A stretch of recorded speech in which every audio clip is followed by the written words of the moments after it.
अस्सलाम वालेकुम व्यूअर्स, कैसे हैं आप सब लोग। उम्मीद है कि आप सब बिल्कुल खैरियत से होंगे।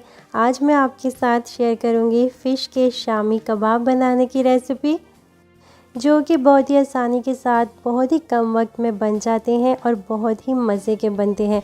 तो चलिए देखते हैं इनको बनाने के लिए हमें किन चीज़ों की ज़रूरत होगी और ये कैसे बनेंगे। यहाँ पर मैंने 1.5 kg राहू फ़िश ली है। आप अपनी मर्ज़ी के मुताबिक फ़िश कम या ज़्यादा ले सकते हैं। फ़िश को मैंने इस तरह से पीसेस में कट कर लिया और उसके बाद मैंने इसको एक पॉट में डाल के हल्का सा नमक और लहसुन अदरक डाल के इसको मैंने बॉईल कर लिया है। थोड़ा इसको ठंडा होने देंगे। उसके बाद ये जो इसके ऊपर की स्किन है इसको हम रिमूव कर देंगे। सारी स्किन को हम हटा देंगे और इसके अंदर जो कांटे हैं उनको भी हम निकाल देंगे। आप कांटों के बिना जो फ़िश होती है उसको भी आप इस्तेमाल कर सकते हैं। तो यहाँ पे मैं सारे जो इसके अंदर कांटे हैं वो मैं निकाल दूँगी। बहुत ध्यान के साथ आप कांटे निकालिएगा, कोई इसके अंदर रह ना जाए, तो इस चीज़ का आप ख्याल रखिएगा। तो ये देखें यहाँ पे मैं सारे कांटे जो हैं वो निकाल चुकी हूँ और अब हम फ़िश को हाथों से मैश कर लेंगे। आप चाहें तो चॉपर की मदद से भी इसको कर सकते हैं, मगर ये हाथ से भी बहुत अच्छी तरह से मैश हो जाती है। तो ये देखिए व्यूअर्स, यहाँ पे हमारी फ़िश जो थी वो बहुत अच्छी तरह से मैश हो चुकी है। अब हम इसके अंदर शामिल करेंगे आलू।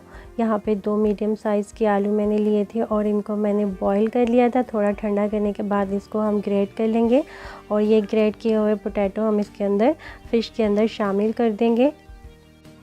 साथ ही हम इसमें डालेंगे प्याज और हरी मिर्चें।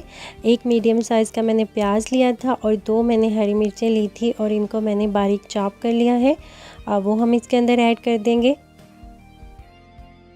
थोड़ा सा हम इसमें ऐड करेंगे बारीक कटा हुआ हरा धनिया और पुदीना, ये हम इसके अंदर ऐड कर देंगे। अब हम इसमें डालेंगे मसाले। 1 टीस्पून कुटी हुई लाल मिर्चें, 1 टीस्पून लाल मिर्चों का पाउडर, हाफ़ टी स्पून हल्दी और 1 टीस्पून हम इसमें डालेंगे चाट मसाला। 2 टीस्पून हम इसमें डालेंगे भुना हुआ कुटा हुआ धनिया और ज़ीरा और साथ ही हम इसमें डालेंगे नमक। और नमक और मिर्चें आप अपने टेस्ट के मुताबिक इसमें डाल सकते हैं। नमक डालने के बाद हम इसके अंदर डालेंगे 2 से 3 tablespoon lemon juice. Lemon juice add करने के बाद हम इसको अच्छी तरह से मिक्स कर लेंगे।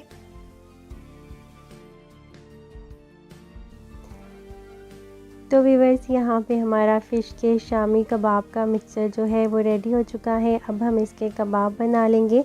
कबाब आप हाथ से भी बना सकते हैं और अगर आप चाहते हैं कि सारे कबाब एक ही साइज़ और एक ही शक्ल के हों तो फिर आप इस तरह से किसी भी जार का कैप वगैरह ले लें और उसकी मदद से आप इस तरह से कबाब जो है वो आप तैयार कर लें। इससे कबाब जो है वो बहुत जल्दी भी बन जाएंगे और बहुत अच्छे भी बनेंगे। तो इसी तरह मैं सारे कबाब जो है वो रेडी कर लूँगी। बहुत ही जल्दी से यहाँ पे हमारे सारे कबाब जो हैं वो तैयार हो चुके हैं, बन चुके हैं। इनको आप चाहें तो फ्रीज़ करके भी रख सकते हैं। तो हम यहाँ पे अभी इनको फ्राई करेंगे। कबाबों को फ्राई करने के लिए हम पैन में थोड़ा सा ऑयल डालेंगे। तकरीबन 2 टेबलस्पून के जितना ऑयल हम लेंगे और इसको हम पूरे पैन में अच्छी तरह से फैला लेंगे और उसके बाद हम इसको थोड़ा सा गर्म होने देंगे ऑयल को। ऑयल हमारा गर्म हो चुका है। अब हम एक एक करके कबाब जो है वो पैन में रख देंगे। इसको हमें अंडा लगाने की ज़रूरत नहीं है। कबाबों को इसी तरह से हम इनको फ्राई करेंगे।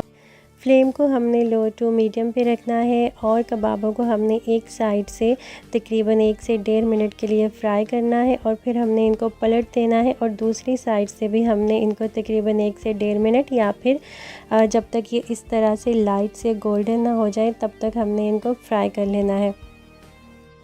बहुत ज़्यादा इनको फ्राई करने की ज़रूरत नहीं है क्योंकि हमने जो मटेरियल इसमें इस्तेमाल किया था वो ऑलरेडी कुक था। तो बस लाइट सा गोल्डन इनका कलर जो है वो होना चाहिए, तो हमारे फ़िश के शामी कबाब जो है वो बिल्कुल तैयार हो जाएंगे। उम्मीद है कि आपको आज की मेरी ये रेसिपी अच्छी लगी होगी और अगर आपको रेसिपी अच्छी लगी हो तो इसको लाइक ज़रूर कर दीजिएगा। और अगर आप मेरे चैनल पे नए हैं तो मेरे चैनल को सब्सक्राइब करना मत भूलिएगा। अपना ढेर सारा ख्याल रखिएगा और मुझे दुआ में याद रखिएगा। अल्लाह हाफिज़।